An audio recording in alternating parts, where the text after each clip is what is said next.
Dear student, NEET 2004માં આ પ્રશ્ન પ્રકરણ 4 સમતલમાં ગતિ માંથી પૂછાયો હતો.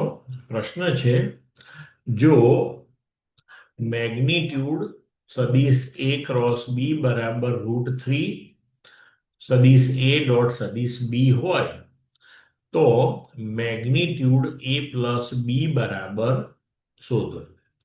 તમને વિકલ્પ આપ્યા છે a square plus b square plus √3ab આખા એને રેઝ ટુ 1/2 b કૌંસમાં a square plus b square plus ab raise to 1/2 c કૌંસમાં a square plus b square plus ab by √3 raise to 1/2 અને d a પ્લસ b.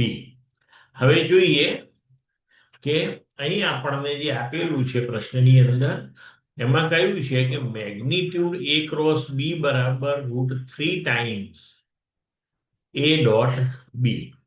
હવે a cross b નો magnitude એટલે કે મૂલ્ય, બરાબર, તો a ક્રોસ b નું મૂલ્ય આપણે લખીએ છીએ a b સાઇન થીટા અને વ્યાખ્યા અનુસાર a ડોટ b બરાબર થાય છે a b કોસ થીટા. હવે બંને બાજુએથી આપણે ab કેન્સલ કરીએ. કોસ થીટાને જો આપણે ડાબી બાજુએ લઈ જઈએ તો ટેન થીટા બરાબર √3 મળશે આપણને. હવે ટેન થીટા બરાબર √3 તો થીટા બરાબર 60 ડિગ્રી થશે, બરાબર. હવે આપણે સદિશ a વત્તા સદિશ b નું મેગ્નિટ્યુડ એટલે કે સદિશ a વત્તા સદિશ b નું મૂલ્ય શોધવાનું છે. તો આપણી પાસે તેનું સૂત્ર છે કે સદિશ a વત્તા સદિશ b નું મૂલ્ય બરાબર under route a square plus b square plus 2ab cos theta. હવે અહીંયા થીટા બરાબર આપણી પાસે 60 ડિગ્રી છે.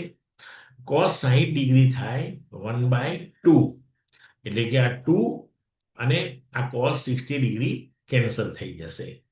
તો આપણને જવાબ મળશે એના બરાબર અંડર રૂટ a સ્ક્વેર વત્તા b સ્ક્વેર વત્તા ab. એટલે કે અહીંયા આપણે લખી શકીએ કે તેના બરાબર કૌંસમાં a સ્ક્વેર વત્તા b સ્ક્વેર વત્તા ab હોલ રેઝ ટુ 1/2. એટલે કે અહીં આપણો જવાબ થશે b. ક્લિયર મિત્રો?